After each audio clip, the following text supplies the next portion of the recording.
Avant-hier, Stéphane Séjourné, commissaire européen à l'industrie, est venu à Douai, dans ma région, pour présenter le plan d'action pour l'industrie automobile. L'industrie automobile en Europe, c'est presque 13 millions d'Européens salariés. C'est donc un secteur très important pour l'avenir économique de l'Europe. D'autant plus qu'elle a un rôle majeur parce qu'elle a des impacts très importants sur le climat et sur notre santé. Les difficultés que rencontre aujourd'hui l'industrie automobile doivent toutes et tous nous préoccuper. Les causes, elles sont connues. Des stratégies qui ont été choisies par certains industriels de l'automobile, de ne pas assez investir rapidement dans le véhicule électrique, de faire des véhicules trop grands, trop cher, trop coûteux en matières premières. Il manque également des infrastructures de recharge en Europe et nous avons subi une concurrence déloyale de la Chine. Ces difficultés, on doit les affronter ensemble. Pour qu'un secteur économique et une entreprise prospèrent, il faut de la prévisibilité, pouvoir anticiper. Certains chefs d'entreprise, certaines marques automobiles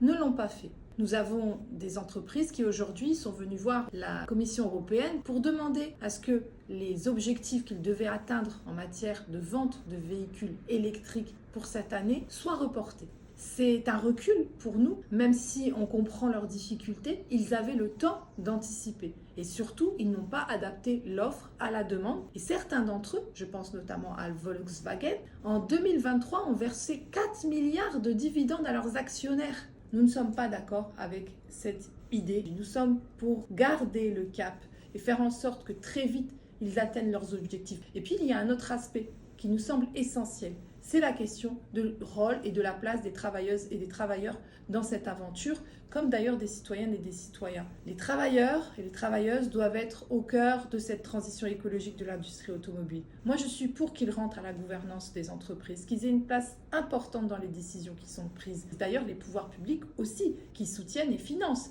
Parce que ce n'est pas seulement aux actionnaires de décider de notre avenir industriel. À Renault-Douai, nous avons un bel exemple d'une entreprise ancrée sur son territoire avec toute une chaîne de valeur et un écosystème qui a sorti cette année des véhicules de petite taille, plus accessibles pour les budgets des ménages moyens. Évidemment, on rêve aussi du leasing social qui rendra encore plus accessible ces véhicules à tout le monde, y compris aux foyers les plus défavorisés. Aussi, la chose la plus importante, c'est de se rappeler qu'une voiture, ça sert à se déplacer. Et nous, les écologistes, nous croyons à l'écomobilité. Nous pensons qu'il y a plein de choses encore à inventer aujourd'hui pour pouvoir se déplacer avec des moyens différents, des modes doux, des véhicules, des transports en commun. Et c'est cette stratégie qui doit être celle de l'Europe. On ne peut pas simplement se poser la question de l'outil. On doit se poser la question de son usage et des objectifs qu'on poursuit.